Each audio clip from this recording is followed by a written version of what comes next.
안녕하세요. 임진석입니다. 한국사 두 문자 암기 팁. 오늘은 조선 전기 근세편에서 경제 그리고 사회 관련된 암기 팁들을 모아봤습니다. 첫 번째 과전법입니다. 과전법은 고려 말 때 제정이 돼서 조선 초까지 쭉 이어졌었던 그 토지 제도를 의미하죠. 과전법은 관리들에게 토지를 나눠주는 토지 제도예요. 일한 대가로서 토지, 과전을 지급을 하죠. 그리고 관리들이 그 토지를 통해서 그 토지의 농민들에게 세금을 수취합니다. 그 세금의 수취와 관련한 원칙도 마련한 게 과전법이더라. 보도록 하자. 수혈받는 전현직 용왕님들에게, 용왕님들이 건강이 안 좋으신가 봐요. 이전 전직 용왕님도 안 좋으시고 현직 용왕님들도 안 좋으시고 이거 참 건강이 문제네. 수혈받고 막 오늘 내일 하고 계셔요. 안타깝죠. 그래서 용왕님들 건강을 위해서 공양미 300석을 바치려고 했는데 근데 300석은 너무 과하죠. 그렇죠? 야, 이건 너무 많다. 이거 다 누가 먹어? 과하다 전해라. 과전법입니다. 과전법을 우리는 보고 있어요. 과전법이라는 이 법, 고려말 제정돼서 조선 초까지 이어졌다 그랬어요. 자, 이 과전법은 전현직 관리들에게 토지를 지급하죠. 그리고 관리가 죽어도 그렇게 받은 토지인 과전을 수신전과 그 다음에 휴량전으로 수신전과 휴량전으로 세습을 하게 됩니다. 그래서 수혈받는다. 수신전, 과부에게 세습하는 거예요. 몸을, 신체를 수호하라라는 거죠. 그죠? 그래서 남편의 과전을 수신전 이름으로 바꾸어 세습을 하고요. 휴량전, 양육을 해야 돼. 고아들, 아버지가 죽었어. 고아들만 남았어요. 예, 양육하는데 이제 써라라고 해서 휴량전이라는 이름으로 세습하게 됩니다. 요거는 고려말 공양왕 때 만들어진 제도이고요. 그리고 이 과전법은 관리가 이렇게 토지를 받습니다. 그러면 어떻게? 거기에 대한 소유권이 아니라 지금 뭐냐면요. 조세를 수취할 수 있는 권리를 받는 게 지금 이 토지제도죠. 조세를 수취할 수 있대요. 자, 근데 조세는 얼마까지 수취하냐? 300두, 1결당 300두를 기준으로 10분의 1인 30두를 수취하는 게 원칙이에요. 그래서 300석이다. 300석, 300두를 기준으로 30두를 수취한다. 예, 그래서 요게 각각의 암기 포인트다라는 것을 말씀을 드리는 겁니다. 이런 과전법은 세조 때 직전법으로 그리고 성종 때 직전법이 관수관급제라는 운영 방식으로 바뀌게 되고요. 그리고 조선 중기 때는 어떻게 돼? 예, 이 직전법이 완전히 폐지되게 되죠. 그렇게 이어진 내용들을 보셨을 겁니다. 자, 다음은 세금제도, 조세, 수취제도인 전분 6등법과 연분 9등법이에요. 자, 전분 6등법은 조세 수취, 즉 토지에 대한 쌀을 수취를 합니다.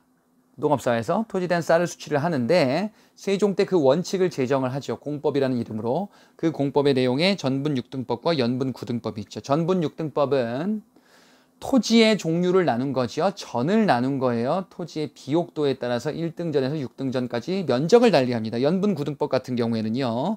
매년 연분, 매년 풍년이냐 흉년이냐 여부에 따라서 조세 액수를 달리하는 거죠. 상상년부터 가장 많이 거뒀었던 1결당 20두, 하하년까지 가장 적게 거뒀었던 1결당 4두, 이렇게 해서 9구간으로 차등을 두었었던 이 조세제도의 원칙이죠. 요게 세종 때 설문조사 통해서 제정된 법인 거 알고 계실 겁니다.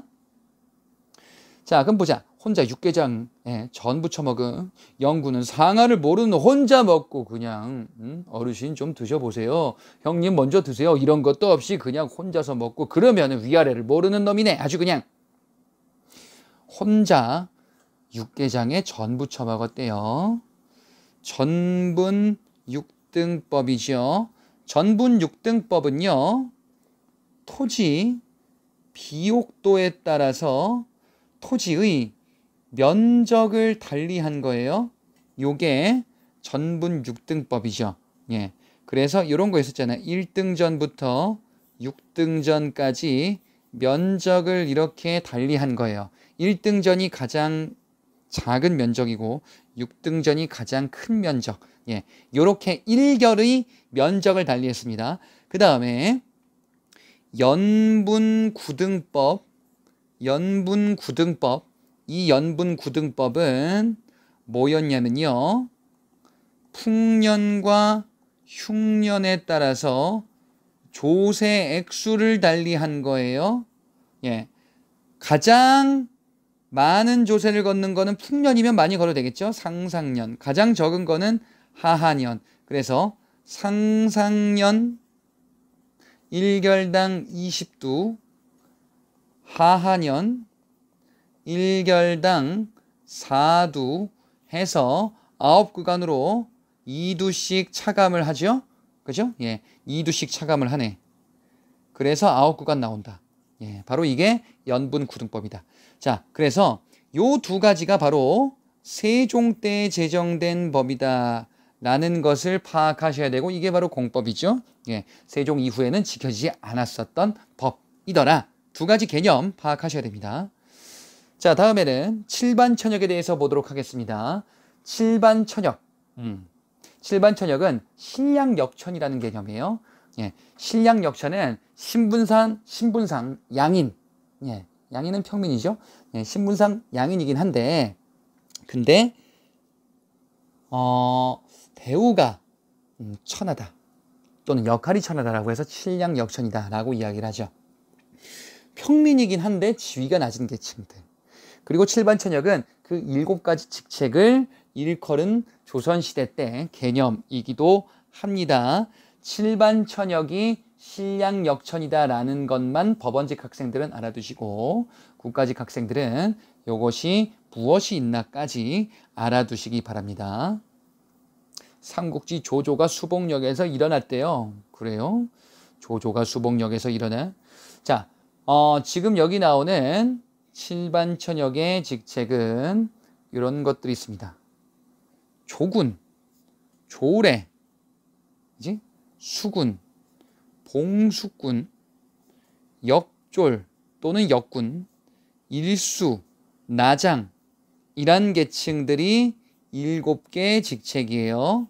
예, 이렇게 두 문자로 따서 알아두시면 됩니다. 뭐 조군이야 이제 좋은 제도에서 노젓는 이런 사람들. 조례는 하급 관리들 중에서 잡일한 애들이에요.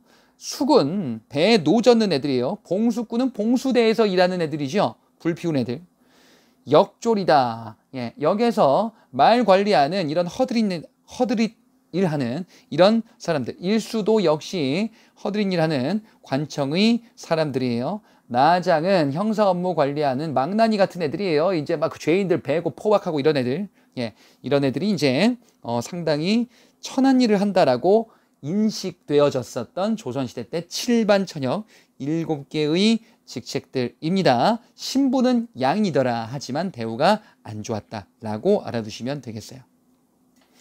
서원에 대해서 보자. 자, 서원은 앞서 본 것처럼 조선 중기에 등장한 살인들, 이 살인들이 향촌사회에 자신들의 교육기관인 서원을 만들고 자신들의 규약을 따로 만들어서 지방, 향촌을 지배하는 향약 이런 걸 만들죠. 서원과 향약은 살인들이 자신들의 그 향촌사회 지배력을 유지하고 강화시키려는 수단입니다. 서원과 향약을 바탕으로 살인들이 집권했구나. 그 서원입니다. 서원은 교육기관이에요. 교육기관으로서 제자들 키우는 기관인데 이제 선대 스승에 대해서 제사도 지내더라. 자, 그에 대해서 보자. 백운동에 종종 안약 보내주세요. 백운동에 무슨 눈이 좀 안 좋은 사람들이 많이 있나 봐요. 왜요? 이황과 소수의 명망가들이 황사 때문에 눈이 꽥 가거든요. 그냥 눈이 막 아파가지고 꽥꽥 하신대요. 아우 진짜 그러면 안약 넣어드려야지요. 그죠? 예. 백운동에 종종 안약 보내주세요. 백운동 서원이 최초의 서원이고 중종 때 처음 만들어진 서원이에요. 조선 중기 중종 때 백운동 서원이 처음 만들어지는데, 근데 요거는 주세붕이 만든 서원이에요. 주세붕이 안향을 기리고자 안향을 기리고자 만든 서원이 최초의 서원 백운동 서원이더라. 안향은 누군데요? 고려 말 때 성리학을 우리나라에 들여왔었던 그 학자가 안향이었죠. 그래, 안향 선생님의 그 업적을 기리자라고 해서 제사 지내고 학생들 모으고 이렇게 했었던 그 서원의 이름이 뭐다? 백운동 서원인데 중종 때다라는 거예요. 그랬던 이 백운동 서원을 후대 명종 때 이황이 1,000원짜리 앉아 계신 그 이황, 명종 때 이황이 요것을 건의를 합니다. 명종 왕에게 건의를 해요. 칭찬해 주라고 건의를 하죠. 그래서 사액하죠. 사액은 서원에 대해서 지원하고 혜택을 준 겁니다. 면세 면역의 특권을 준 거예요. 그래서 사액서원 최초의 국가 지원받는 사액서원으로 지정이 됐죠. 그래서 이름이 바뀌네요. 뭐라고? 소수서원으로 이름이 이렇게 바뀌었구나.